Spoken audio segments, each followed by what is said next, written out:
एक समय की बात है। रामपुर गांव में एक श्रीधर नाम का ब्राह्मण रहता था। श्रीधर बहुत ही आलसी था। उसके इस स्वभाव के कारण उसकी पत्नी भी उससे बहुत दुखी रहती थी। अरे लीलावती, कुछ भोजन लाओ और साथ में दूध गर्म करके लाओ। कहाँ से लाऊं मैं आपके लिए भोजन? घर का सारा राशन खत्म हो गया है और दूध भी नहीं है। अच्छा, तो चलो लाओ, मुझे पैसे दो, मैं दूध लेकर आता हूँ। अरे कहाँ से लाऊं पैसे?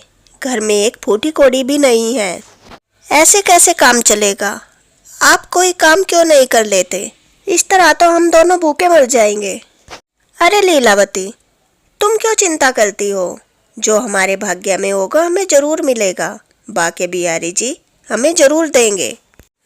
ऐसा नहीं होता जी। अगर आप कर्म नहीं करोगे तो आपको फल भी नहीं मिलेगा। ऐसे बैठे बैठे बाके बिहारी भी आपको कुछ नहीं देंगे। भगवान भी उन्हीं की मदद करते हैं जो नित्य प्रति अपना काम ईमानदारी से करते हैं। और आप तो कुछ भगवान की भक्ति भी नहीं करते, कोई तपस्या नहीं करते, जो भगवान छप्पर पाड़ कर तुम्हें धन दे देंगे। अब श्रीधर के मन में अपनी पत्नी की बात बैठ जाती है और वह सारी रात सोचता रहता है। सही तो कह रही है लीलावती, मैं तो कोई भगवान की तपस्या भी नहीं करता, फिर वे मुझे क्यों देंगे धन? अगली सुबह श्रीधर सुबह सुबह नहा धोकर तैयार हो जाता है। अरे स्वामी, आज आप इतनी जल्दी कैसे तैयार हो गए? कुछ नहीं लीलावती, तुम्हारी बात मुझे अच्छी लगी, इसलिए मैं सुबह सुबह काम पर जा रहा हूँ। और श्रीधर तपस्या के लिए जंगल में चला गया और वहाँ जाकर बाके बिहारी की तपस्या करने लगा।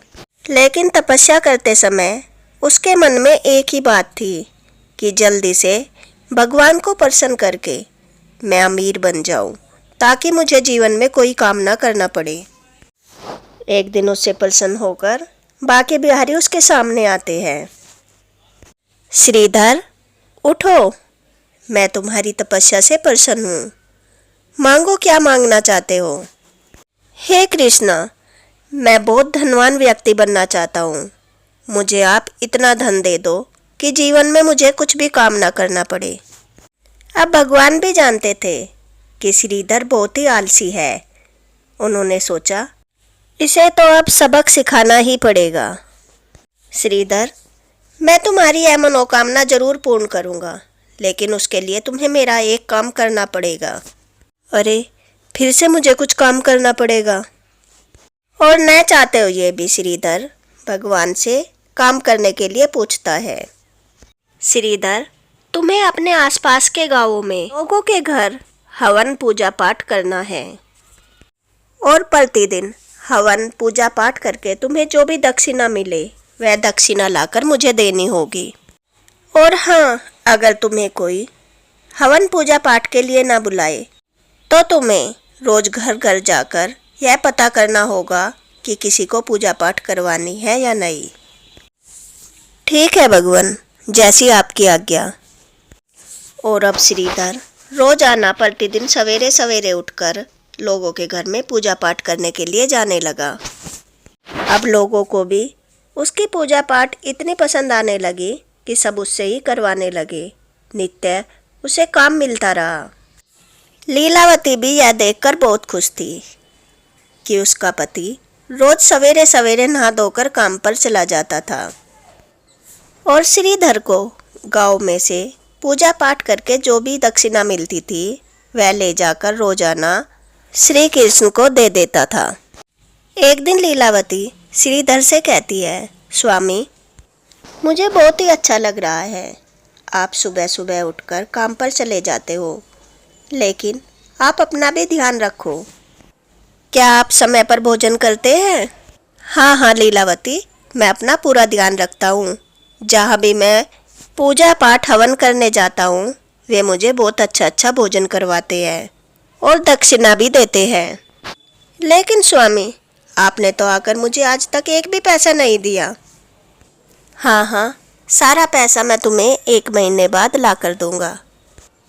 ठीक है स्वामी, मैं इससे भी खुश हूँ। और फिर ऐसे ही 1 महीना गुजर जाता है। श्रीधर उस दिन बहुत खुश था और जल्दी जल्दी जंगल में जाता है। भगवान, आज मुझे 1 महीना पूरा हो गया। मैंने अपना वादा पूरा किया। रोजाना मैंने आपको दक्षिणा लाकर दे दी। अब आप मुझे बहुत सारा धन दे दीजिए, जिससे मैं बहुत ज़्यादा धनी बन जाऊं। श्रीधर, जाओ, उस पेड़ के नीचे बहुत सारा धन दबा है, उसे निकाल कर लाओ। श्रीधर उस पेड़ के नीचे खोदता है और उसमें से एक घड़ा निकलता है और वह घड़ा लेकर श्री कृष्ण के पास आता है। अरे, इसमें तो वही पैसे हैं जो मैं आपको रोज लाकर देता था। हाँ श्रीधर, देखो 1 महीने में कितना पैसा जमा हो गया। ये तुम्हारी अपनी मेहनत की कमाई है। मैं तुम्हें यही समझाना चाहता था। अगर तुम मेहनत से इसी तरह काम करोगे तो तुम्हें किसी के सामने हाथ नहीं फैलाना पड़ेगा। इस पैसे से तुम खेती बाड़ी भी खरीद सकते हो, फिर उसमें मेहनत करके बहुत पैसा कमा सकते हो और बहुत धनी बन सकते हो। इसलिए श्रीधर, मेहनत करो, आलसी मत बनो, क्योंकि जो आनंद मेहनत की कमाई में है वो आनंद और किसी भी धन से नहीं मिलता। अब श्रीधर समझ गया था कि भगवान श्री कृष्ण ने उसे कैसे आलसी से कर्मठ बना दिया। उसकी आंखों से अश्रु बह रहे थे।